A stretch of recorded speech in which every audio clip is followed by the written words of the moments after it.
Well, we'd like to welcome everybody to this event on the Latinx vote and the 2020 election. We'll get started in just a minute.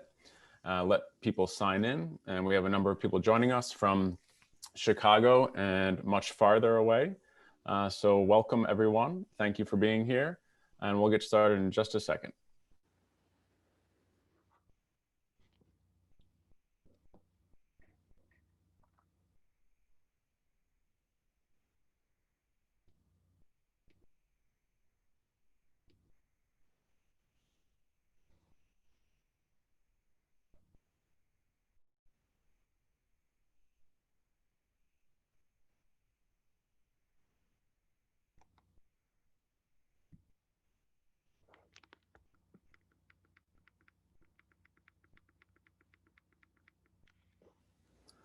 All right. Well, welcome everyone. My name is Adam Goodman. I teach in the Latin American Latino Studies program in the Department of History at the University of Illinois at Chicago. We're very glad that you can be here with us today for this event on the Latinx vote and the 2020 election. I'll be moderating the discussion and we'll offer some brief comments now and then turn it over to our two distinguished speakers who will be in conversation. I'd encourage everyone to come up with questions and perhaps comments as well you'd like to share using the Q&A function on the webinar, which should be at the bottom of your screen.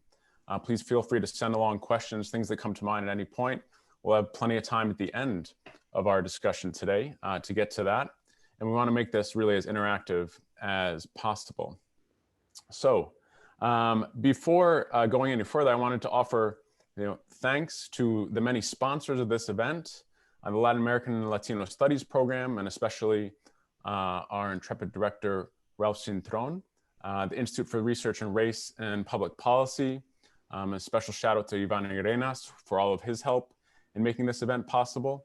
The UIC Office of Diversity, the Rafael Cintron Ortiz Latino Cultural Center, LARES, the Latinx Graduate Student Association, El Poder, the Chancellor's Committee on the Status of Latinos, the Great Cities Institute, Las Ganas, and the Hispanic Center of Excellence, and the College of Medicine. So thank you all. We're grateful for your support of this event on a very timely topic, as I think many of us are thinking about next week's election now, just 8 days away. And I want to offer some just brief introductions for our speakers today before we jump right into the discussion. Our first speaker joining us on today's panel is Gerardo Cadava, who's an associate professor in the Department of History, as well as director of the program in Latina and Latino Studies at Northwestern University. He is a distinguished lecturer for the Organization of American Historians and the author of the new book, The Hispanic Republican, which I highly recommend to everyone tuning in today. We'll certainly be talking about this throughout our hour and a half. The Hispanic Republican, The Shaping of an American Political Identity from Nixon to Trump, out just this year from Echo. And he's also the author of the award-winning book, Standing on Common Ground, The Making of the Sunbelt Borderland. Now, this has been a very busy year, a busy season for Jerry. He's been on many media outlets, left, right, and center. His writing has appeared in the New York Times, the Los Angeles Times, the Washington Post, the Atlantic, as well as other venues. And he's received support from his work, for his work from the Stanford Humanities Center, the Ford Foundation, the Wilson Center, among others. Our other very distinguished speaker is UIC's Nena Torres. And Maria de Los Angeles Torres is a professor of Latin American Latino Studies and my colleague in the program.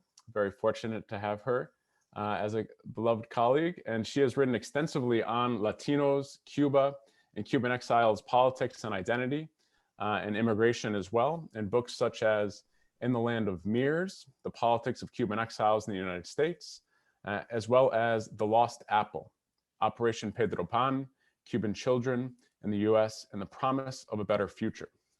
She's also co-authored and co-edited numerous other volumes and is currently working on a manuscript titled The Elusive Present, Democracy's Time in Cuban Thought.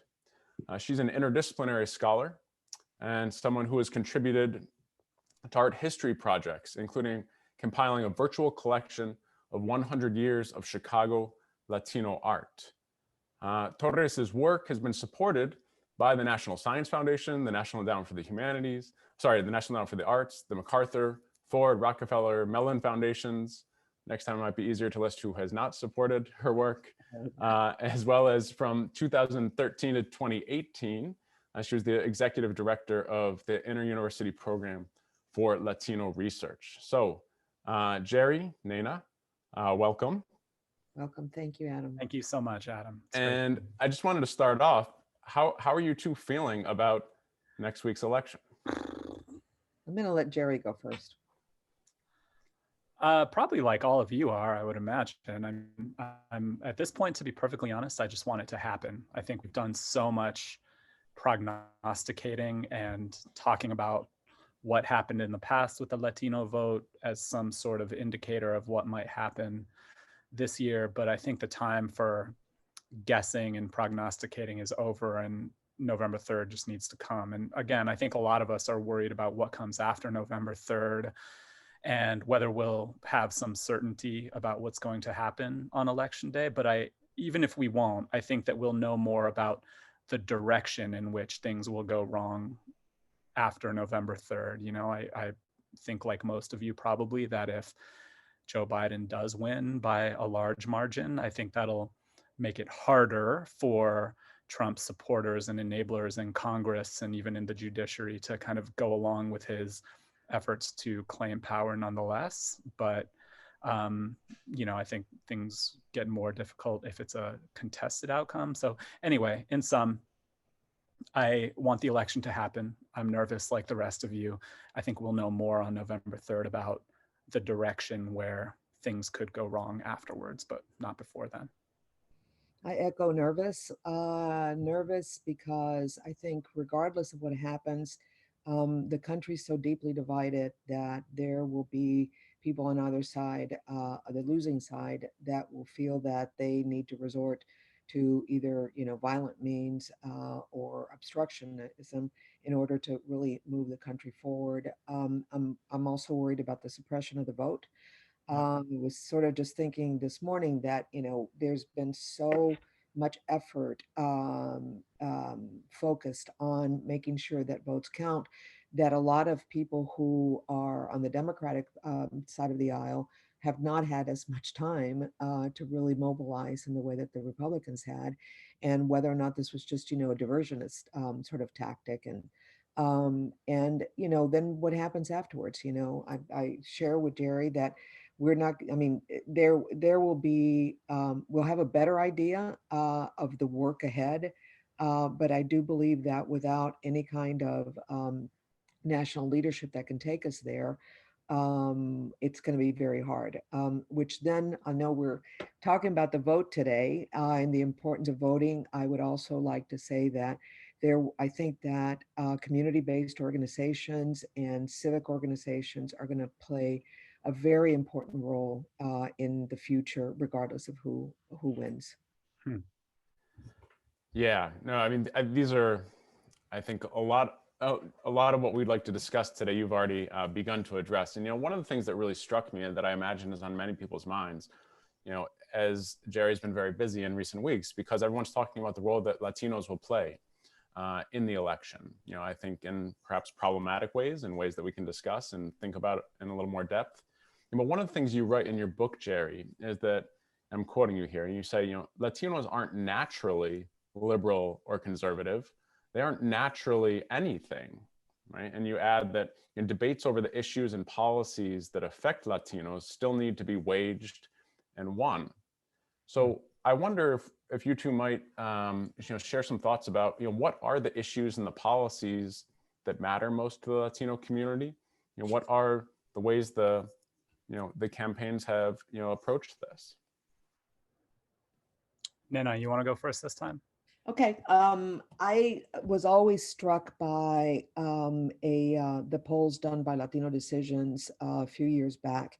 And when they asked Latino voters what was the number one issue facing them, the economy and education were on the top of the agenda. But when the question was framed as what is the most important issue facing your community, immigration came first.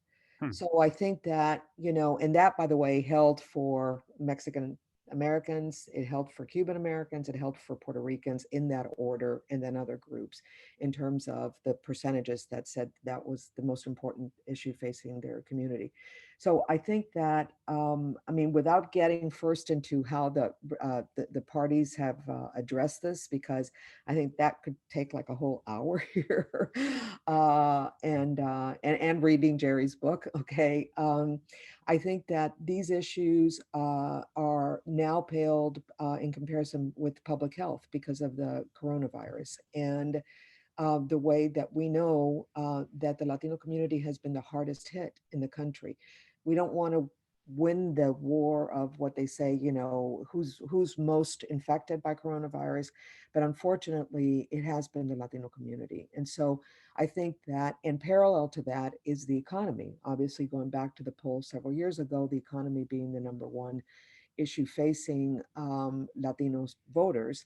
I think that the economy is suffering in part because of the way that this administration approached uh, coronavirus. First, knowing, denying, not getting ready when they could have gotten ready for all the personal equipment and masks, et cetera.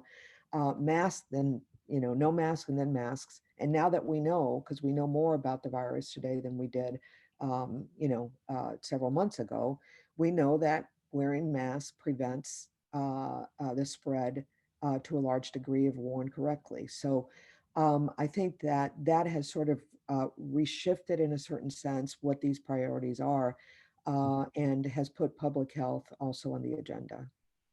Yeah.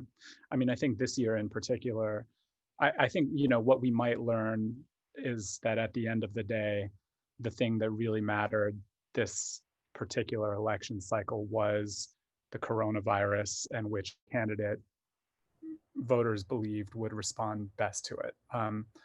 I think that that issue this year does have economic facets, you know, and you know the fact that Latino business owners were devastated and 85% of Latino business owners applied for government loans. So there's a kind of economic part to that story. There's an educational part when it comes to you know, schools and whether they're in session or not, and public schools versus private schools. So I think basically every issue that Latinos have identified as important gets folded into the conversation about the coronavirus right now. I think, you know, the only thing I wanted to note about what you had said, you know, and I don't think we're, you know, coming up with novel interpretations here. This is just what Latinos have reported in surveys for the past few election cycles, that they care about education, healthcare, and economy, and then immigration. I think Latino political scientists in particular like to say that immigration is a kind of litmus issue. And if a Latino voter isn't in support of your immigration policy, they see that as, you know, some sort of statement about whether you are included or excluded from their version of government. And if they don't like your immigration policy, they won't listen to the rest of what you have to say. I think they say that. So we can talk, I think there's just so much more to say about immigration on both sides, and we can talk a lot about that. But the only thing I wanted to say about education, healthcare, and the economy is that on those issues, there are conservative views of those issues that have resonated with Latinos. And I think charter schools is a really important issue for the Republican Party when it comes to Latinos. I think a third of all charter school students are Latino. I think with healthcare, there are debates that are kind of mirrored in all of society, about all of American society, about single payer option versus privatized employer provided. I think when it comes to the economy, you know, a large part of Trump's appeal to Latinos early on was his tax cuts and slashing of deregulations, the fact that Latinos had low unemployment or rising home ownership rates or rising family median income. So my point is, like, there are those issues that Latinos consistently report as being most important to them, and there are, you know, liberal, conservative, Democratic, Republican positions on them that have drawn different groups of Latinos in. You know, I have just a quick follow-up here. You know, immigration has become so important to so many people during the current administration, during the last 4 years. And I wonder if you all think that for the Latino community, the Latinx community, that has become more important as a result, or if, that has shifted people's views, if it's created more polarization, or is it, again, as you mentioned, one of many important issues to the community? I'd like to say that I think immigration, and again, this is one of those discussions I have with some of my liberal progressive friends. It's anti-immigrant policies have been bipartisan. I mean, throughout history, and to sort of lay it only on the Republican side or on the Democratic side is really to miss, I think, what has been a general tendency to whether, I mean, to restrict borders or open borders, not because of humanitarian reasons, but because of either political reasons like Cuban Americans or the need for cheap labor, as the border between the United States and Mexico has proven throughout centuries, right? So I think that looking back on the galvanizing and the organizing around immigration really begins with Obama. I mean, we could take it back, okay? But I think for this generation of Latinx, it really is. This started happening under Obama. Perhaps expectations were higher that he would do something differently. But I think that if there's a peak, we can remember the marches in Chicago that our colleagues have written about in their book. But there's also the policies that Obama really laid in place and kept in place. Okay, when we think about, the cages, I mean, he did build the cages. Okay, and for us to try to pretend he didn't, or to, somehow that become politically incorrect to say it, is again putting us in a certain situation to where our histories are silenced for the convenience of one election. Mind me, it's a very important election, but I don't believe that silencing what happened in the past necessarily gets us into a better future. I think there's also even with Cuban Americans, Obama did open up to Cuba, and we could talk about that policy more in depth if you'd like. And it's a policy that was supported not by that majority. About half of Cuban Americans supported that policy. And but then the parting shot before he leaves is taking away the dry foot wetland, or wet foot. I always get it mixed up. Wet foot, dry foot. Wet foot, dried foot. Thank you. Yeah. Policy, which, from my perspective, was it was a policy that had a lot of problems because it encouraged people to come in very dangerous ways.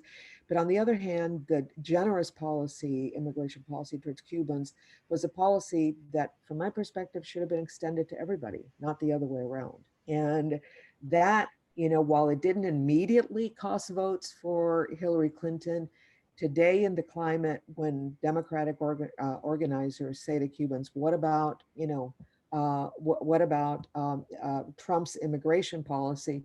They say, yeah, what about it? Who opened the door to the deportation of Cubans and to the detention. So that has become, for those of us calling, okay, and talking to people, that's the response. So I don't think that, at least I would say across the board, I don't think Latinos are outraged, okay, about these policies any more now than we were during the Obama administration. So I don't think it easily translates to the issue. Has there been an intentionality and a nastiness and a outright racism on the part of Trump? That is true. But in terms of policy on the ground, that more people were deported under Obama. Yeah, yeah. I think you're highlighting, Nana, one of the important Latino Republican responses to this question about immigration and how could they continue to support a candidate who's so explicitly been, anti-immigrant, and in many ways defined his administration by his anti-immigrant policies. But so, Adam, you asked about whether immigration has become a more intense issue, and maybe it has, but not only in the ways that you would suspect, because I do think that, like Republicans, what Trump's immigration talk and policies have done is force Latino Republicans even more to articulate their reasons supporting, in a more defiant way, their reasons for supporting Trump despite his immigration policies. So, I think what Nana said about, well, Obama's the one who started the cages, that's one of the responses, but I've heard so many others too. I mean, like after the Supreme Court Dreamers decision, for example, a lot of Latino conservatives took to Twitter saying, like, we support this decision, but we really think that this is Congress's issue to solve, not the Supreme Court's. So that's one conservative talking point. They'll talk about how they support the Dreamers in general. I mean, we know that the Dream Act was a pretty broadly popular program among both Democrats and Republicans, but Republicans want to see that kind of thing, they say, legislated rather than decided by the court. I'm tempted to go down a rabbit hole about the Supreme Court, but I won't.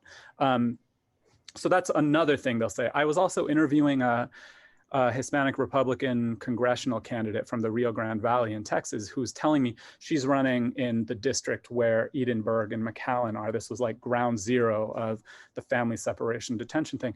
And she was saying that the media got it all wrong because the Border Patrol was in fact protecting children who were being trafficked for sex work and had come with adults who weren't their parents. So they were protecting children because they were taking them from this dangerous path towards sex work and the fact that they were being brought by adults who were not their parents. So that's another version of the immigration story from the perspective of Hispanic Republicans that, the media just got that story wrong. The other one is that, again, I feel like this has been true since the early 90s when the Republican Party started tacking to the right on immigration. It's during that period when Latino Republicans have said louder and louder that we're not single voter issues. We care about these other things that are more important to us. That's always been true. I mean, it's always been true that Latinos cared about other issues besides immigration. But I think Latino Republicans have had to say that louder and louder and more as a justification for their continued support for Republicans as the party has moved to the right. So, immigration is a whole, I mean, it's a whole thing in American politics generally, but when it comes to Latinos, I think there are a lot of complicated things to say about it.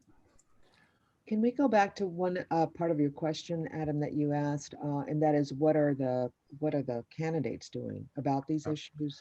Yeah, and maybe, sorry, I was just going to say, just very briefly, I know many people have joined us since we started, and I'd encourage you to contribute your questions through the Q&A function. And we've gotten some great questions already, including one about whether Latinos in the Latinx community kind of a single issue voting block. And I know, Jerry, you just kind of addressed that. We can circle back if we have time. And I do want to make sure that we get to what the different parties and what the different candidates are doing in this election cycle in terms of recruiting the Latinx community and trying to win the Latinx vote. But maybe before we get there, we can address another question that I wanted to ask, but also our colleague Margaret Power had mentioned in the Q&A as well. And that is just this very basic question, is there such a thing as the Latinx vote or the Latino vote? Can we think of these in kind of a singular term or singular way, or do we need to acknowledge the diversity that exists within the community, which you both have already brought up? And then after that, we'll circle back to what the two parties and candidates have been doing. Nana. Jerry should go. No, you. Okay. Yeah, we can like change the routine up about who goes first. No, there is no such thing as the Latino vote, but there are 15, 16, 17 million Latinos who will vote in this election. So they might not vote as a block, but to the extent that there are 15, 16, 17 million of them, I think it's worth trying to explain their voting behavior as Latinos. And I mean, they identify as Latinos. And so, I certainly have a frustration with how the Latino vote is discussed. I mean, I feel like one of my main pet peeves this election cycle has been thinking about voting blocks in general and what some of the downsides of thinking of voting blocks as blocks and groups of voters is. So, when it comes to the Latino vote, one of the things I'm frustrated about is that all of our attention gets drawn to Texas, Arizona, Florida, all of these places where Latinos are kind of hyper visible in a lot of ways, but then, we're ignored in many of the other places we live. So I had to look up, what the 10 states with the narrowest margins of victories were in 2016, and they included Arizona and Florida, but they also included Wisconsin and Michigan and Minnesota and Pennsylvania and Maine and New Hampshire. And in every single one of those states, the number of, except for Maine, and Maine was close, but the number of eligible Latino voters was greater than the margin of victory in 2016. So yet, when you hear candidates talk about Wisconsin, for example, they trip all over themselves every 5 minutes about the dairy farmers in Wisconsin, as a voting bloc. But you don't hear about how dairy farms, there are 8,000 of them in Wisconsin. They employ 200,000 workers, but there are 370,000 Latinos in Wisconsin who are eligible to vote. And you don't hear about like the Latino vote in Wisconsin and how it can decide elections. Many of the dairy workers are lecheros. They're Latino dairy workers. So, I think my main problem with this is that I think it's not necessarily the fault of candidates. I think it has a lot to do with our electoral system and the fact that certain states, a handful of states, matter much more than all others. And when that's the case, it draws our attention to those states, but doesn't give us a sense of what draws us all together as a kind of national community. So anyway, those are some thoughts about blocks and whether Latinos are a bloc, etc. No, I think that the geographic diversity that you've just outlined, Jerry, is critical really in terms of the electoral map, because both in Wisconsin, I looked up there, it's 5 to 10% of eligible voters are Latinos. Okay. Yeah. That is, and in places like Florida, 25% of those registered to vote are Latinos. These are states where it was what, 1 or 2? They call it the 1% states. Okay. Yeah. So in any one of these, should Latinos even vote, I don't know, 70-30, okay, it would make a difference in the outcome of the election. So why it is that the parties miss this, okay, I would also add that there are stereotypes, that ethnic stereotypes that tend to drive, in a certain sense, the discussions around policies in many of the organizing circles of the Republican and Democrats. I dare to say it's almost a little bit more in the Democrats, and I can explain that because I think that the Republicans have employed almost a market strategy of segmented markets. And from early in January, they were already in Florida. They had already laid out their outreach efforts, not to Venezuelans, Cubans, Puerto Ricans, to Puerto Ricans of a certain age, Venezuelans of another age, those living in senior citizen homes, etc. It was a very segmented. So we're either an ethno stereotype or just marketing in terms of both parties. We could talk about the difference within as well, each one of these nationalities. Cubans are not all made alike. And as we've at least, witnessed in the last few weeks, one of the greater divides in the Latino vote in terms of both candidates is gender. So, to even, age, gender, time of arrival, levels of education, many of the same factors that make quote unquote white voters different is what makes Latino voters different as well. Yeah, and I haven't figured out exactly how to articulate this yet, but it has become fashionable. I don't know if fashionable is the right word, but more and more you hear people acknowledging that the Latino vote is not a monolith. I've heard that word a lot, but I think when people say that, they're only referring to the nationality groups, the fact that we're not a monolith. There's no such thing as a Latino. We're Cuban Americans, Puerto Ricans, Mexican Americans, but just pointing to our different national identities is really just like square one of what you could say about all of the ways in which Latinos are not a monolith. And you're pointing to it by talking about age and gender and class diversity, ethnic background, racial background, all these things.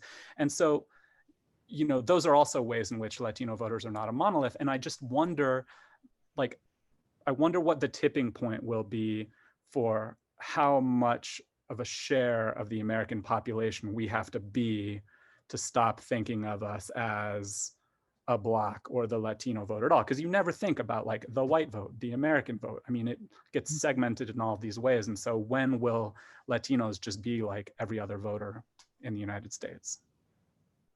That doesn't really help campaigns plan, I guess, and strategize, but it's another way of thinking about it, I guess.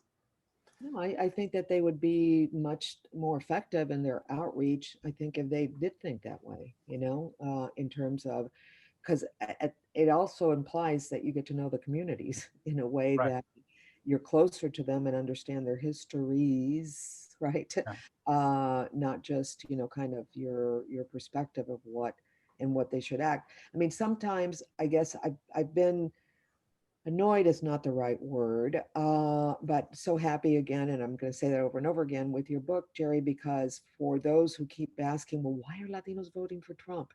Okay, it's like, okay, here, have it. You can read it.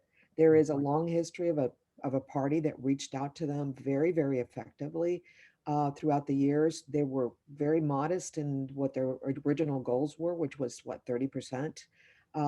And they've tended to build on that. And so I think that, you know, knowing the diversity within it would be an important part of a more inclusive planning process for political parties. Exactly. Jerry, can I quickly follow up and ask you to speak a bit about that? I mean, I think that's something that's on a lot of people's minds. You know, Nana, I'm glad you brought that into the discussion because, you know, why is it that, you know, as you put it in the book, you know, consistent 25 to 33% or so of Latinos have supported the Republican Party and continue to support them under the current presidency. You know, could you speak a little bit more about that? You know, who are the Hispanic Republicans that you talk about? Or I guess more recently, it's Latinos for Trump. Yeah, right. Oh boy, here my book in like a minute. But no, it's basically like, you know, so it's as a fact, just as a fact. And, you know, every Republican candidate since 1972, when Nixon won re-election, has received about 25 to 33% of the Latino vote. Sometimes it's been a little more, like when George W. Bush won 40, 44, and 2000 and 2004. Sometimes it was a little less in 1976 when Gerald Ford won around 21, 22, and same with Bob Dole in 96, another 21, 22. And, you know, those are all kind of within the range of 20 to 40%. That's a pretty big range. But the point is that every single Republican candidate since 1972 won a share of the Latino vote that's closer to that 25 to 33% than any Republican beforehand. And I think it came because of just a sincere, well, sincere might not be the right word, but a consistent effort, a steady drumbeat over the past 50 years to articulate a playbook that would resonate with a certain share of Latino voters. I think there are particular reasons why it happened when it did. The Republican Party was very explicitly worried about the African Americans leaving the Republican Party after the Republican Party didn't support the Civil Rights Act of '64 and then embraced the, you know, so-called Southern strategy. And Republican strategists very self-consciously turned to Latinos as the most logical replacement for lost African American votes. It also happened at a moment when, you know, for the first time, Western Republican candidates were prominently on the scene. So like Barry Goldwater and Richard Nixon from California, Ronald Reagan from California, all of these candidates claimed a kind of prior connection to Latino communities, Mexican American communities in the Southwest. So this was the moment, the context. I think the civil rights era is another important moment where you have Latinos left and right kind of arguing for greater inclusion. And I'm always interested in how the Nixon administration, in many ways in the late 60s, borrowed the language of the civil rights movement. It was about inclusion and advancement and things like that, and political representation.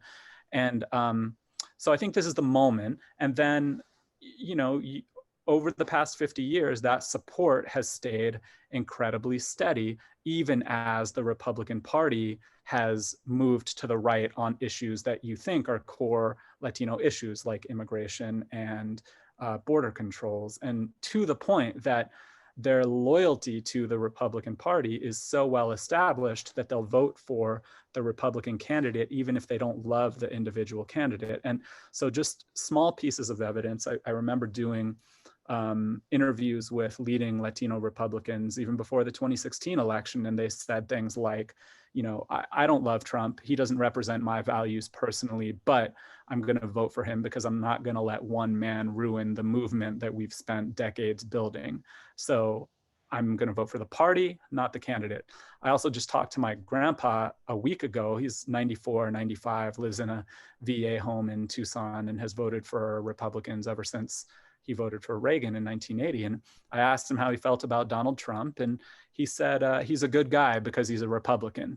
And that was it. That was the beginning and the end of the conversation. There was nothing about issues or policy positions. It was just, he's a good guy because he's a Republican. And I think that speaks to the entrenchment of a partisan loyalty over a long period of time. And we know this about ourselves. Like, Americans don't switch sides easily these days. It's not like we or Latinos or any other group of voters just waiting for any candidate to talk to us, no matter what their political beliefs are. We just want their attention, and then we'll go support them. That's not how it works. I mean, political identities develop over time to the point that they become entrenched and hard to move.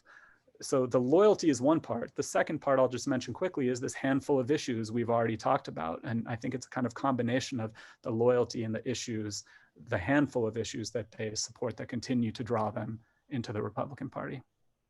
Yeah, I'd like to jump in on this because I think that it's kind of interesting, and maybe we can go back to it. But as you were speaking, Jerry, you know, the bigger strategy here was for the Republican Party. How do you take over the South and the Southwest? Okay, these Democratic strongholds.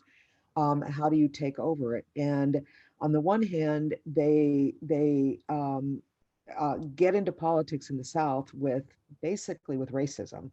And they get into politics in the Southwest, in Florida, I may add, with inclusion, okay, for Latinos, which does create a certain contradiction that we're watching, okay, and has not totally, you know, come undone. Because as you look at the policy, remember the Democrats were Dixiecrats, and I don't know what we called them in the Southwest, but they were not our friends, okay? These were the ones that, you know, you had the old voting booths were, you know, La Palanca, and when you would open up the curtains, there was a guy with a rifle, you know, to make sure that we voted the right way. I'm not lying, okay? I did work the valley, okay? Oh, man. All right, and that's why you had the rise of Raza Unida, you know, in Texas, party that said, you know what, none of you, I mean, it's not the Republicans or the Democrats, we need to have our own parties. Florida in 1976, despite Bay of Pigs and John F. K. and the betrayal and blah, blah, blah, the majority of Cuban Americans were Democrats. Why? It was the only party in town. But the Democrats never did anything to bring Cubans in. It took Lee Atwater, who was the head of the organizing for the Republican National Assembly, to go down to Miami when Claude Pepper, a very popular Democratic congressman who was sort of the champion of senior citizens, died, to say this is a Cuban seat, back to the inclusion that you identified. And who do the Democrats run? A guy named Gerald Richmond, who ran on an English only platform. No respectable Cuban American is going to be able to vote for an English only candidate, which was targeting them. So, you know, then Cuba stuff with Reagan, I think it's the icing on the cake. Okay. I don't think that is what really led, but rather there were the contracts that got opened up to Cuban Americans that had not been opened up, the 7 or 8 seats in the state legislature that the Republicans supported. And by the way, most of those Cuban Americans had social democratic agendas. Okay. I mean, there's a certain tradition of, supporting the community with federal dollars, okay, that these Republicans. And the latest for me was Ileana Ros Lehtinen, who was a very popular congressional representative from Miami, who had, according to everybody, including people who didn't like her, the best service office for new immigrants. In fact, people from Chicago sometimes would call her office to see if she could, help. When she decided to retire, a young Cuban American state senator from Hialeah, read that, working class, who made it to Harvard on just brains and a lot of hard work, decided to go back to the community and say, I want to run for office. He became state senator with an agenda that included climate change, housing, and employment, okay? Employment and salaries, decent salaries. He was running for Ileana Ros's seat, and the Clintons decide they want their friend Donna Shalala in there, okay? And she sucks up all the oxygen in the room. And instead of promoting a young Cuban American, they go with Donna Shalala. So this kind of, when, the flip side to why are you voting Republican is, why should you vote Democrat? Okay. I mean, at least in these communities, from Texas on to Arizona, this was the party. Many years ago, and I'll just end this point, I worked with a group called the Mexican American Equal Rights Project, and we basically worked for the extension of the Voting Rights Act in 1975 to include bilingual counties, which really opened up the possibilities throughout the Southwest. And we would monitor any changes in election law and procedures. And our allies were the Republicans, because they were also a minority party. So things that helped Mexican Americans become more active and have more success in the electoral arena also helped Republicans. So this is really a generative discussion, and I want to follow up very quickly before circling back to ask, what is it that the Democrats have done or are doing? I think that's come in both of your comments, but we have a couple of questions, and thank you to everyone who's already submitted questions. We're going to get to some of those in the course of our discussion. We'll get to some of those during the Q&A at the end. But Ralph Cintron, as well as another attendee, both asked, do some Latino Republicans or conservative Latinos think of themselves as white? What is their relationship to race? To what extent has whiteness, grown in Latino communities, and perhaps related to shifting political orientations of conservatism? How might we think about that? Sherry, you go. Well, this is a really, really complicated question. I mean, it's, we know that ethnic and racial self-conceptions are one of the many ways in which Latinos are diverse. And, do Latino Republicans see themselves as more white than other groups? I have never seen that question answered explicitly, but I think that there are a lot of proxies for that. I think that Latino Republicans, many of the kind of older generation of Latino Republicans I interviewed, all have kind of stories about their families' descendants from Spain. And when they talked about their families' descendants from Spain, they don't have this kind of Chicano era narrative about Spaniards as colonizers and conquistadors. They see Spaniards as the people who introduced civilization to the Southwest, who introduced large-scale agriculture, who were missionaries among indigenous populations and introduced them to Christianity, So it's not whiteness. That's not whiteness per se. They didn't say like Spaniards are white, I'm a Spaniard, etc. They didn't say that. And in interviews, no one told me that, the reason that they're Republican is that they see themselves as more white than other Latinos.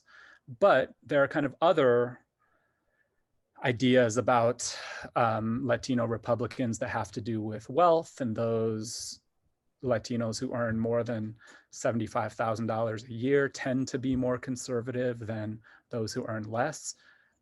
Like maybe there's a correlation there to skin color or self-conception. I think there's also an idea about, having to do with citizenship. And my family has been here for 12 generations in Texas, so I don't have a connection to this immigrant experience. And to the extent that immigrant and citizen and longtime residence in the United States has to do with whiteness, or at least a claim to belonging, then maybe that's in there.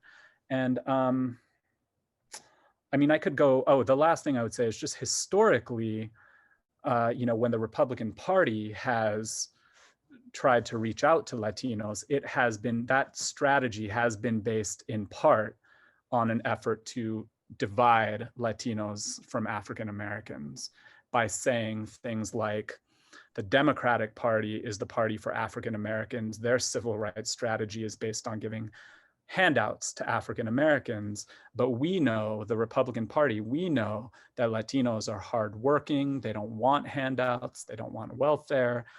They also did this with civil rights protests, and many Latinos absorbed this idea that African American troublemakers like protested loudly in the streets, and our form of political protest was more respectful, behind the scenes, quiet. We were still fighting for change, but it was more quiet.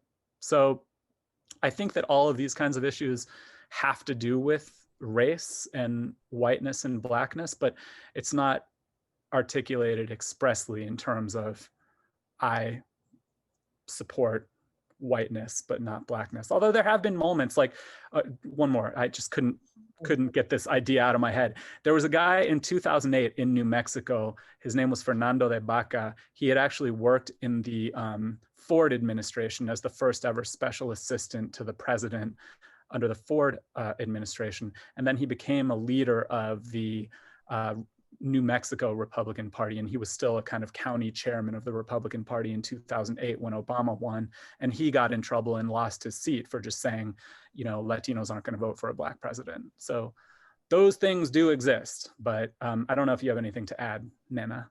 I think that, really is different from generation to generation. Again, as you were saying, I think for Cubans, it's a very tricky kind of thing because everybody says, Cubans are white. Well, Cubans see themselves just as Cubans, which is problematic in and of itself because it's this, sort of whitening, racelessness kind of thing that we know is really just a myth.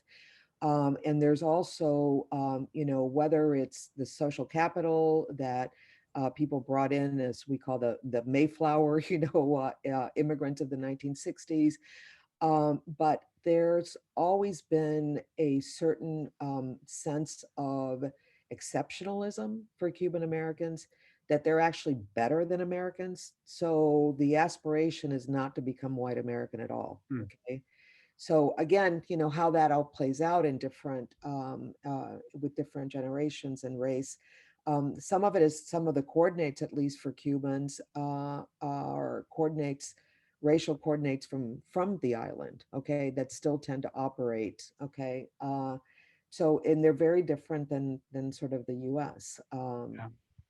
Yeah, it reminded me too, there's a woman at Duke, an assistant professor named Cecilia Marquez in the history department, and she's finishing up a book now on Latinos and African Americans in the South, but she's beginning a new project on the Latino far right, like the far right, the people who actually participate in chat rooms on sites like Stormfront and stuff like that. And a lot of it, her early findings have to do with the embrace of like a white Christian identity, just like other members of Stormfront. And then we at least have to wrestle with the fact that that dude, Enrique Tario, is the leader of the Latinos for Trump group in Florida and the national chairman of the Proud Boys. So, I know there are conversations about the Proud Boys and whiteness and whether it's actually a white power organization or, I don't know, like, recovering frat brothers or something like that, or not recovering frat brothers. But so whiteness and what it has to do with the Proud Boys is a debate, but to know that a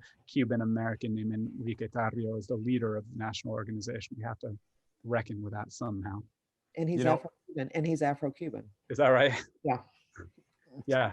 So go So for it. these are really important, points, and I'm hoping we'll have a chance to circle back. We've been getting a lot of great questions, so I want to open it up very soon, so we can get as many questions as possible as time moves along. But before I do, I just wanted to circle back very quickly to ask this question on the flip side, if 25, 30% of Latinx voters are projected to vote for Trump, what is it that the Biden campaign, what is it that the Democrats have or have not been doing this particular election cycle in relation to the Latinx vote? I'll jump in on this one first. There again, let's think back to the primary, okay? Because I think that's what sets the stage in a certain sense for the Democrats. And during that primary, we had one Latino who was running, Julian Castro, and he sort of self-burnt or whatever in one of the debates. But I think that after that, it kind of disappeared. I mean, I remember trying to listen very, very closely to what it is that all the candidates were going to be saying. Bernie obviously galvanized young Latinx voters, okay, without a doubt. But the others were very tepid. And I think that I remember Kamala Harris going after Biden, not just for the busing and desegregation, but also on secure communities. And his response was essentially that it was almost immoral, and I'm paraphrasing here, immoral to criticize Obama. Okay. We've had Biden comes, we've had an entire, now how many months? I don't know. Count how many months of election, too many, okay, too many to count. And the immigration, he's been absolutely silent in terms of taking any kind of responsibility for his role in that until this last debate where there was like a little, like, I'm sorry, it was like there were the wrong policies to pursue a little bit, but all the pundits ended up not picking up on that. Okay. All of a sudden that just, that for many immigrant activists, that was like an important recognition of something that he had, that administration had done. But I think that the Biden administration, frankly, is one that has ignored the Latino vote until it's been too late. And I don't want to lay it only on Biden. I think the DNC, despite the fact that it's a Dominican American, Tom Perez, who's the head of it, they had decided to write off Texas and Florida. Okay, so in January of this year, there is no strategy to think about at least these two states that are so critical to the Latino vote. Again, the variety of Latino voters who are out there, where the Republicans had come in, like I said, and segmented out a whole market strategy for the entire, kind of map of the United States. So I think that they're now realizing somewhere around April, they decide that, these are potential swing states, and they try to scramble to try to put something together. I think it's too little too late in terms of really moving the needle. And especially when, you're pushing against this very, long-term sort of sustained commitment to doing outreach that Jerry has documented.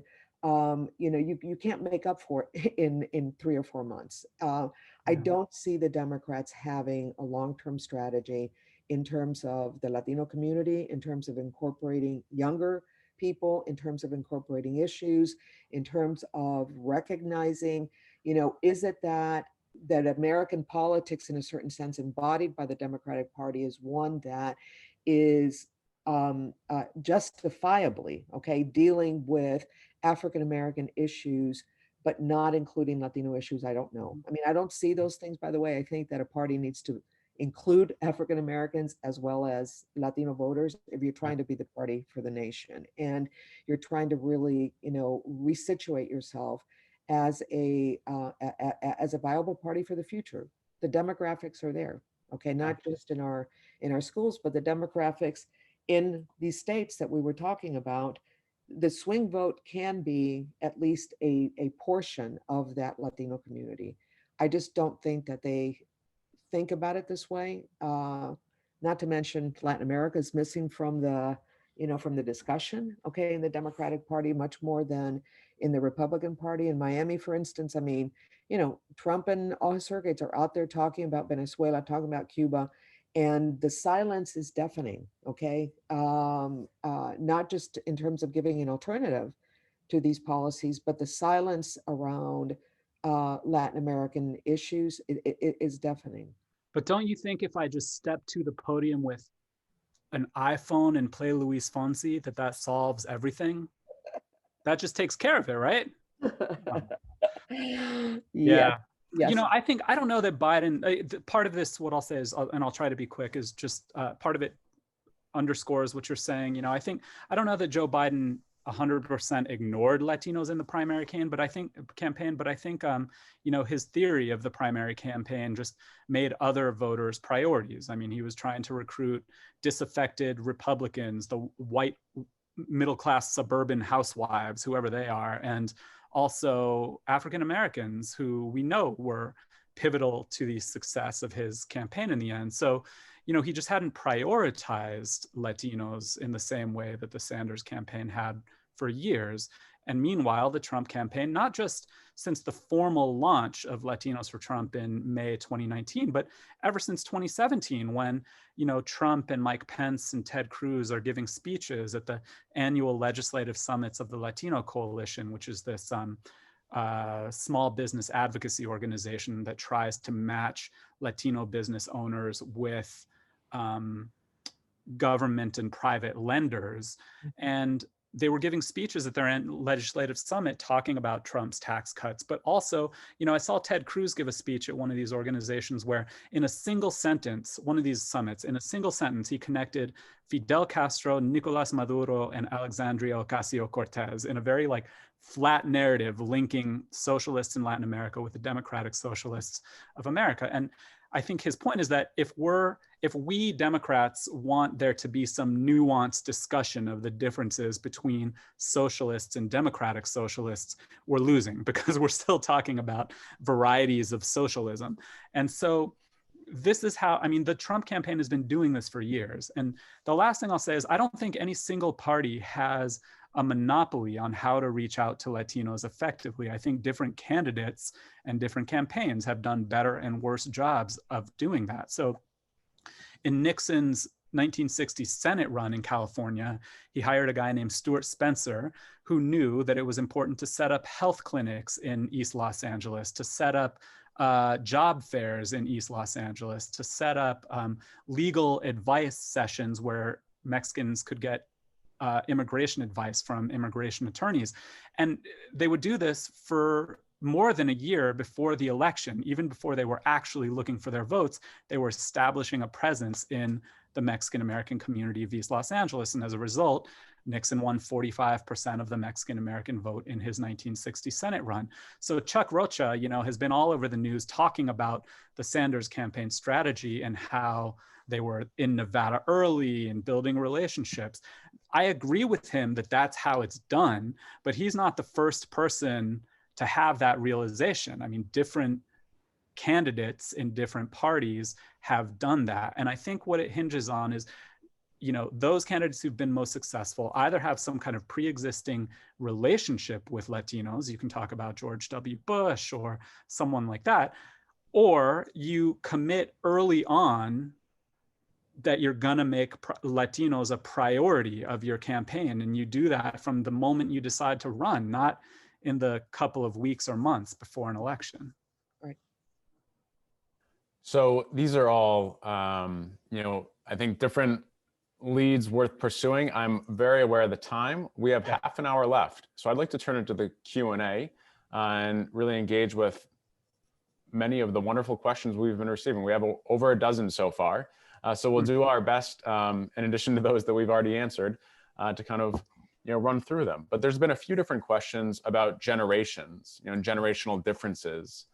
And I wonder if you all might weigh in on that. Some have come from our colleagues and friends, Amalia Payares, Andreas Feldman, Marilyn Morales, who ask about these generational differences. You know, there's a recent Politico article, for example, that stated that Spanish language ads weren't targeting younger Latinos who are more likely to rely on English in terms of English language media and social media. They might be missing the mark. And then also, you know, questions more broadly about, you know, how Latinx voters and their involvement in the Black Lives Matter organizing might have more progressive views than older people in the Latinx community, and if those generational differences are something you've seen in your own research. Jerry, you want to go? That's a lot of questions in there. Yeah, it is. And I mean, I think the reason that, I mean, the youth vote in general is always important. The Latino youth vote is especially important because I think when we talk about the youth vote, what we're talking about also is just the future of politics, and, you know, what groups are going to, you know, lead our country into the future. And so we know about Latino youth that every 30 seconds, a new Latino voter becomes eligible to vote, either because they turn 18 or they naturalize and become eligible to vote. So we turn our attention to Latino youth because they are, you know, it's also intimately tied to the question of demographic change in general, and the fact that in 2013 or 2014, a majority of babies born in the United States were non-white. And I think so youth has a lot to do with the future and where we're headed. And I think youth also has a lot to do with when Latinos will kind of finally, I'm not saying I believe this, I think I'm paraphrasing what people believe, you know, when Latinos will finally kind of carry their weight politically, you know, because we know that more than 50% of Latinos haven't turned out even when we've been eligible to vote. So I think these are all the things that relate to the youth vote. And I think it's finally important for Republicans, because I think Republicans, you know, they see the writing on the wall with demographic change just like Democrats do. And they know that if they can't somehow not just maintain the 25 to 30% they've won over the past 50 years, because we all know that, like, as the Latino population grows, winning 25 to 30% won't be a recipe for success. So they know that they have to find new support.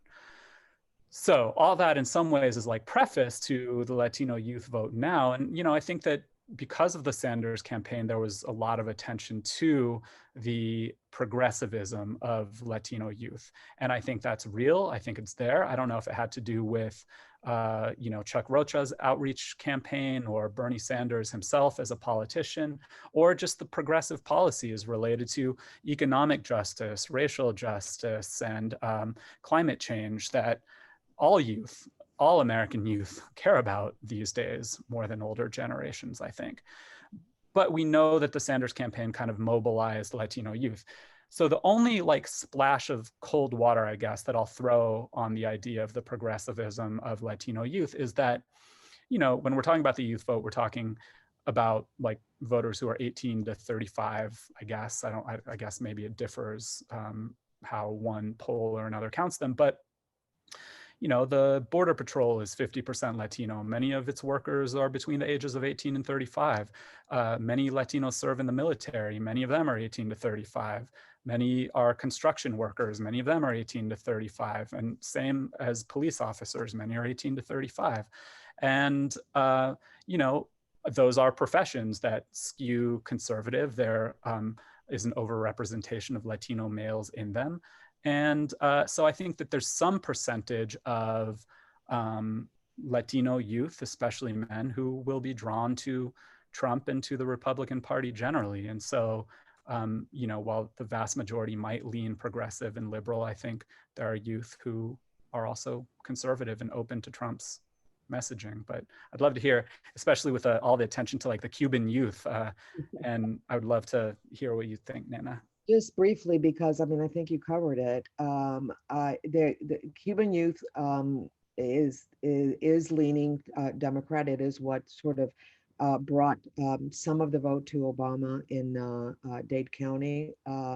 There is, you know, depending on who you're talking to, again, the heads of the Young Republicans are both Cuban Americans, I think, and then they've got another affiliate organization, and it's a couple, a man and a woman, who claim that they're the ones who've been registering all the voters, Latino voters in Florida. There is an upswing of registration of young voters, and both parties are claiming credit for it. I think we're only going to be able to figure that out afterwards. Yeah. But there are generational shifts, okay? There are organizations, again, back to one of the things I said at the beginning, I mean, that we need to kind of think about this election in the context of a broader, civic movements and other community-based organizations. There's one in Miami called the Freedom Project. They were out this weekend in Black churches organizing, basically they were calling it Souls to the Polls, okay, with pastelito cubanos and Cuban coffee. And they've made an alliance with Black Lives Matters and are moving in the direction. They've galvanized, I think, a generation. On the other hand, we also are seeing that people just a little bit older who came with a 90 to 95 to the United States, the anti-socialist messaging of the Republican Party has resonated. And those who, I mean, basically, there's a lot of questions. We don't know why exactly, they don't see the difference. I mean, they're more focused on the socialist part as opposed to the authoritarian part. And we need to do more research really in terms of trying to understand that. Mm-hmm. So we have a couple of questions from our colleagues and friends, Jonathan Inda and Irma Olmedo, related to the media. And, if you could talk about the role that the Latina media is playing in mobilizing voters in the community, and in which general direction perhaps. And then, a kind of follow-up question to that, specifically about Florida and whether the media in Florida has been targeting or influencing Puerto Rican voters. I'll take a shot real quick. Again, this is back to what the campaigns are doing. The Biden campaign that I'm a little bit closer to, particularly around the media, has decided that instead of reaching out to networks, they're going to reach out to local organizations and local channels and stations. In Florida, if you're really trying to reach out to the more liberals, you're not looking at the local channels, at least not in the southern corridor. I think Central Florida is different, okay? There was several months ago, many of the Latino field organizers of the Democratic Party in Central Florida who were organizing in the Puerto Rican community got pulled out. And when the campaign nationally decided that what they wanted to do was go after rural communities, okay? There was a huge protest and a lot of petitions, and they finally were put back. But, I think that the monies are just barely coming in now for ads, not only in social media. A lot of it, Irma, in terms of Central Florida, has been run by volunteers, okay? Just people who really believe that they need a change. And to Jonathan's point, I think that they have been, I think the networks have been, trying to get the vote out. They're also trying to have some kind of sane discussions and debates around issues. They've held several town hall meetings, but a lot of it really does not depend on them. It depends on whether or not the campaigns or the parties reach out to them. I mean, because they can't schedule, Kamala Harris was in Miami, I don't know, about a month ago, could not get her scheduled on Univision with Jorge Ramos, for instance, okay? Yeah. So, it's just these kind of bureaucratic decisions that get made that when you sort of see them, despite, I think, the role that it could play to mobilize voters just to vote, okay, not necessarily partisan, just to vote. It's very hard without the cooperation of the parties. Yeah. What do you think, by the way, Nana, about like it's, the Lincoln Project, Raul, or what's his name, Mike Madrid and Chuck Rocha have come together to, do a lot of Spanish language ads. And maybe that gets to the question someone had asked about Spanish versus English language ads and who those reach. But, is your interpretation of them and all these outside groups coming in to support the campaign that Latinos had decided that the campaign wasn't doing enough, so all of these other outside groups had to kind of come in and save the day? I think absolutely. I mean, Cubans for Biden Facebook page is run by volunteers. Hmm. And the staff of Cubans for Biden is run by volunteer. Hmm. Okay. So I think that there's people that, you know, despite what the campaign was doing, not doing, they've decided to go ahead and move forward. Yeah.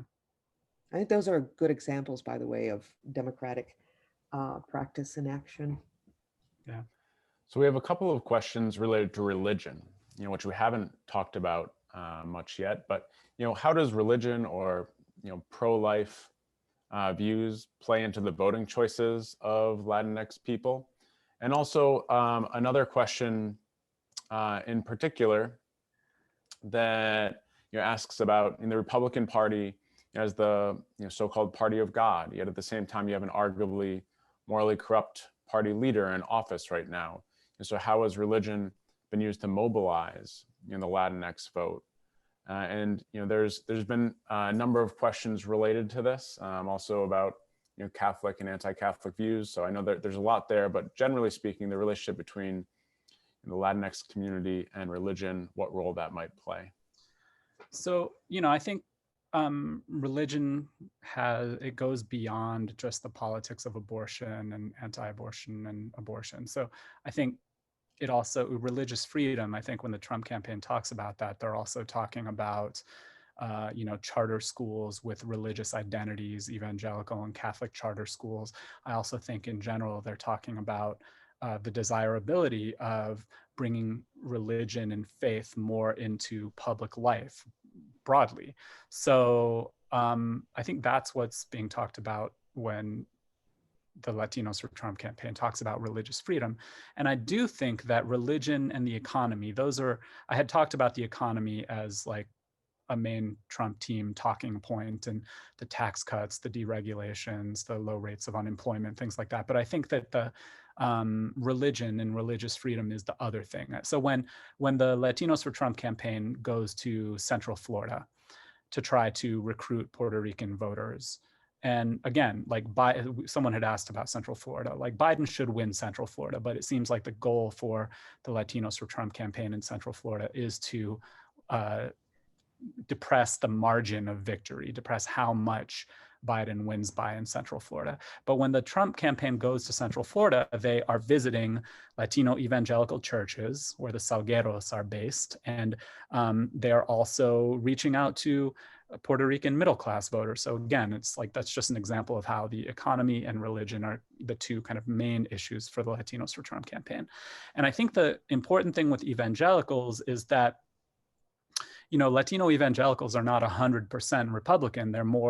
It's more split than that. It's like 50-50, but a 50-50 split among Latino evangelicals those are better odds for the Trump campaign than the kind of general 70-30 split for the Republican Democratic split. So I think religion is an important issue. It's hard to say. I don't know if Nana, if you have different ideas about this, but in the panoply of issues that Republican Hispanics cite as the issues that bring them in, religion's in there, socialism's in there, free enterprise is in there, work ethic is in there. I don't know how to think about like whether religion is the most important issue. Like when someone who says they care about 4 or 5 things goes into a ballot box, like what is the issue that they're prioritizing above others? I don't know how to think about that, but I would say that religion is somewhere in the mix. Yeah, it's in the mix. I mean, I agree with you. I think not to pick on Florida too much, but I think actually Cubans would have rather have the Cuban American judge nominated to the Supreme Court than Amy Coney Barrett, even though she's the one that is more pro-life, and Cubans in general are Catholics, right? So, I mean, that would be just an example where I don't think it's only being driven by a commitment to pro-life politics. Mm-hmm. Yeah. So we have, a broader question here about foreign policy from our colleague Daniel Borzutsky, who asks, kind of Cuba aside, is there any sense of how much foreign policy toward Latin America affects the Latinx vote? Things like NAFTA, other fiscal policies, support for anti-Maduro Venezuelans, support for Latin American Trumpian figures like Bolsonaro, or even the legacy of U.S. interventions. Has there been any kind of quantification of that and the role that foreign policy views play?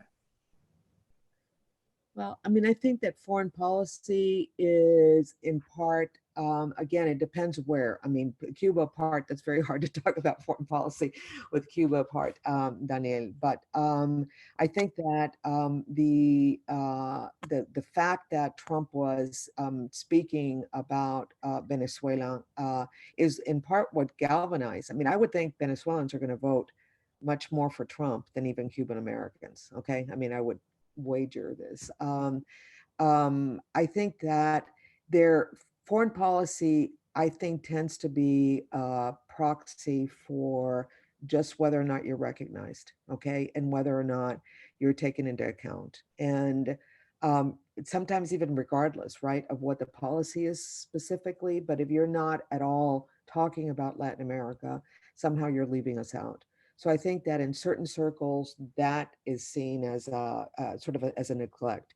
Again, people come from different parts of the world because of different reasons, and some of us have come because the United States was against the revolution. Others have come because the United States caused the situation, for instance, in Chile and in Argentina with military regimes. So I think that it does play for those generations that were affected in how they view the different parties. But again, interventions in Latin America have been bipartisan, business. So it's hard to say who exactly was worst at one point or another. And Daniel, you asked about quantification, and it reminded me that it's an old collection, I think edited by Rodolfo de la Garza, but it's just called Latinos and Foreign Policy. And it's maybe 20 years old at this point, but it captures things like the fact that Latino Republicans supported Reagan and his Central American policies and the war against the Contras. And because it's a work of political science, gives a lot of the figures for how many do and do not support certain things, but it doesn't really bring it up to the present. The other thing I would point you to is a great article in the New Yorker by Jonathan Blitzer from September 2019 that was all about Florida. And he did a lot of interviews with Venezuelans and Cuban Americans. And I can't remember the name of it, but it was in September 2019. And one of the most interesting things about the article that he found is that, the Republican Party and Trump, they talk a lot about Cuba and Venezuela, but there are some Venezuelans and Cuban Americans who are deeply frustrated with him for not actually doing anything. Like, there's a lot of talk about what he hopes to achieve in Venezuela and Cuba, but he hasn't done much. That reminded me actually of the late 1980s when Reagan kind of stormed into office in 80 and 84, talking a lot about getting rid of Castro. And by 1987 and 88, many Cubans in Florida were expressing their frustration that he hadn't actually done what he had said he was going to do, which is get rid of Castro. So anyway, those are kind of interesting reference points. But one thing I would point you to too is, just take that week in July, for example, that to my mind was just an onslaught of Latino outreach by the Trump campaign. Day one was a visit by AMLO from Mexico to tout the USMCA.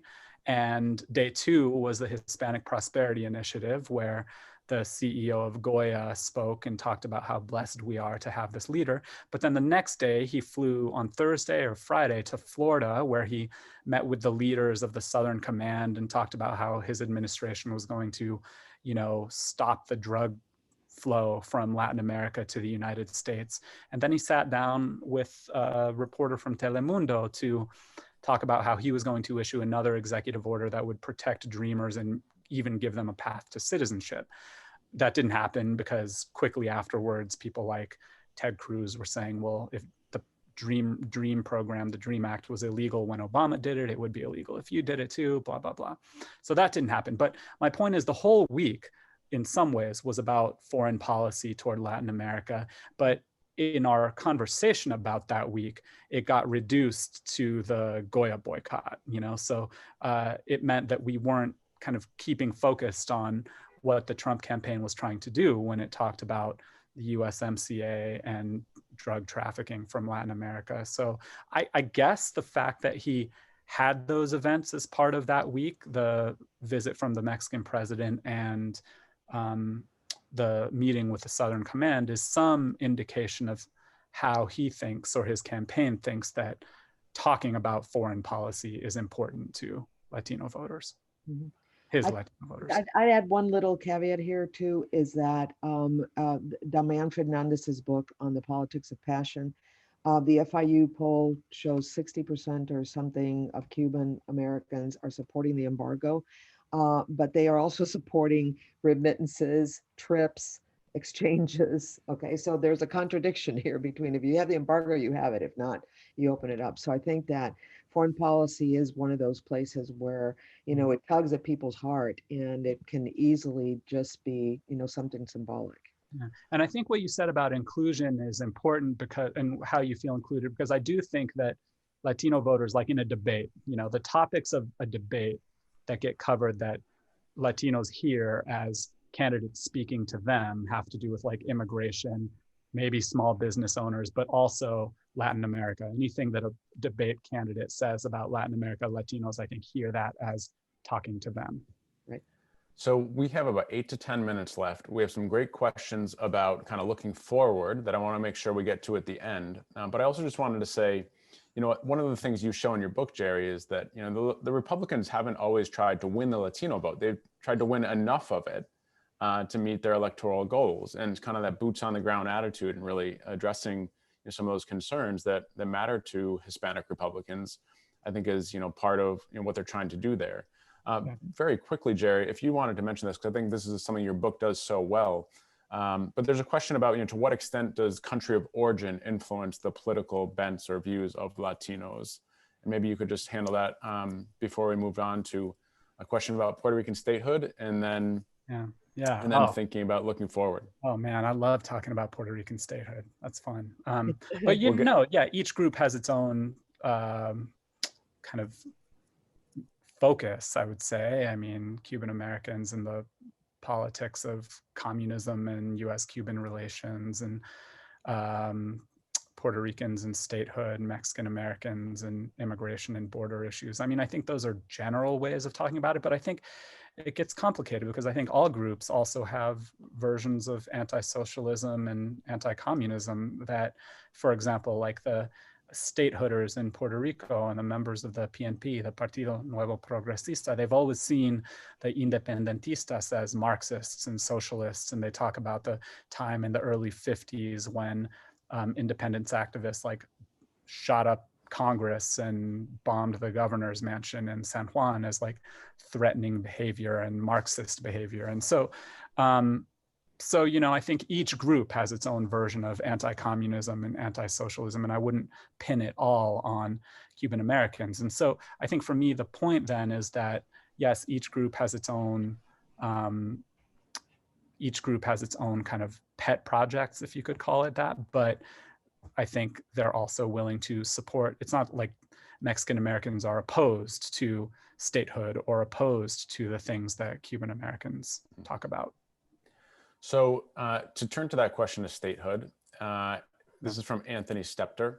He said he hadn't been aware of how popular the push for Puerto Rican statehood had been in the Republican Party until reading your book, Dr. Cadava. And with the upcoming referendum on statehood and perhaps growing support among Democrats for Puerto Rican statehood, he's wondering if either of you have ideas about what the political impact of statehood for Puerto Rico might be. Nina, you want to talk about this first? I think you should. Okay. Yeah, I mean, book. Yeah, this was for me one of the most surprising things to learn, that statehood had been part of the Republican Party platform since 1940. And it made more sense when I thought about the Cold War context and how, you know, the United States was looking for a kind of Caribbean outpost to counterbalance the rise of Marxism and socialism in the region, and, you know, especially after the Cuban Revolution. But so it made more sense in that context. But still, before I started researching this book, whenever I thought about statehood, it felt to me, it had to do with equality and bringing Puerto Ricans in as citizens of the United States, and anything that had to do with equality or incorporation of Puerto Ricans, to me, rang more like Democratic or liberal issues than Republican issues. So I was really surprised to learn about Gerald Ford and George H.W. Bush and other Republicans' support for statehood. Now I think the politics of statehood are getting a little scrambled, where, I mean, so it's Democratic congressmen in Florida who are pushing for statehood. I don't think candidates like, or I don't think Republicans like Rick Scott or Marco Rubio have abandoned statehood, but I think for them, statehood is probably on a back burner somewhere. And it's more like, you know, Democratic congressmen who are pushing for it more than Republicans. I think it's still an issue that members of the Puerto Rican Republican Party care about a lot, like the Zoraida Fonalledas of the world, or you know, anyone who kind of has identified as a member of the Partido Nuevo Progresista, or the pro-statehood party. But now I think, you know, the politics of statehood it's just kind of assumed that, I've heard people even talking this election cycle about bringing in, whatever happens, I mean, if Biden wins, they should make DC and Puerto Rico states. And I think it's presumed now that statehood will benefit Democrats. But at least a year ago, when I was doing this research, 2 years ago, Puerto Rican Republicans that I interviewed would not concede that bringing in Puerto Rico as a state would lead to 2 Democratic senators. They would like to believe that the Republican Party in Puerto Rico, if Puerto Rico becomes a state, has a shot of electing senators as well. So there's a series of questions here that I might try to group together. Unfortunately, we're running out of time. We're not going to be able to get to all of the 26, 27, 28 questions that we've had, but looking forward at the election and even beyond, you know, what are some of the issues that matter most to the Latinx community? What are perhaps some of the laws or the, you know, things that people should be concerned about, or why should people, you know, support a Biden campaign or the Democrats in the future compared to the Republican Party and whoever, you know, future candidates might be? Yeah, you go first. Okay, I'll go first and I'll let you have the. I think that, and I'm looking at the time, Adam. Thank you, by the way, for coordinating us. I think that regardless of who wins, you know, COVID is still here. We don't know if we're going to have a vaccine.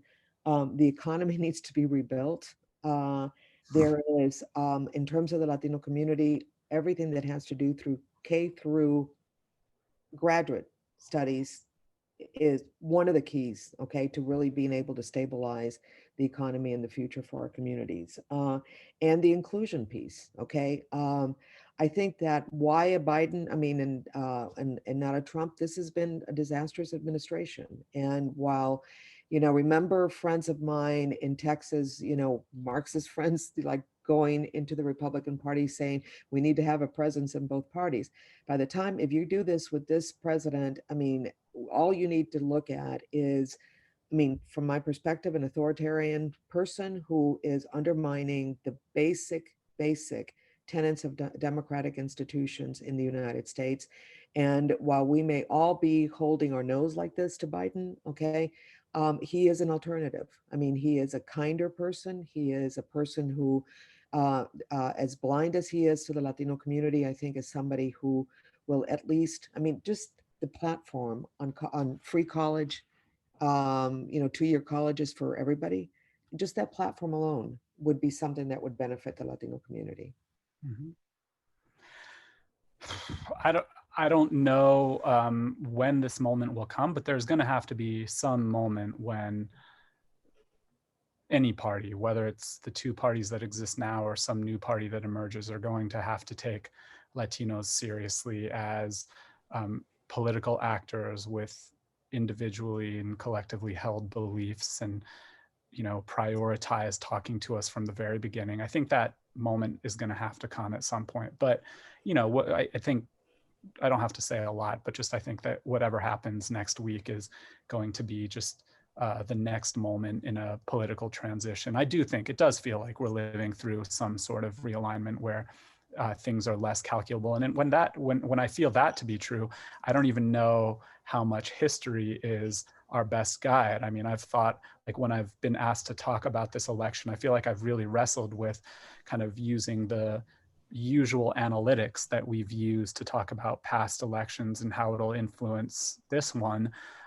compared with the fact that we are living through very unusual times in a moment of realignment. So again, I don't know how much the past is a predictor of what will happen right now, which is a tough thing for me to swallow as a historian. But you know, I think that whatever happens next week, it's just the beginning of what our next conversation and fight will be about the future for both parties, and especially how they involve Latinos. Well, thank you both. This has been such a rich discussion. There's been wonderful comments and compliments coming in through the Q&A. So Dr. Gerardo Cadava, Dr. Maria de los Angeles Torres, thank you for sharing your expertise and your thoughts. Just two final closing thoughts here. I'd encourage everyone to go out and get The Hispanic Republican, Jerry's book, also available as an audiobook if that's what you prefer. And I'd encourage everyone to get out and vote if you haven't already. But thank you all. Thank you, Adam. Thanks so much. Good to see you, Nana. Oh, you too, Jerry. Bye. Take care, you guys.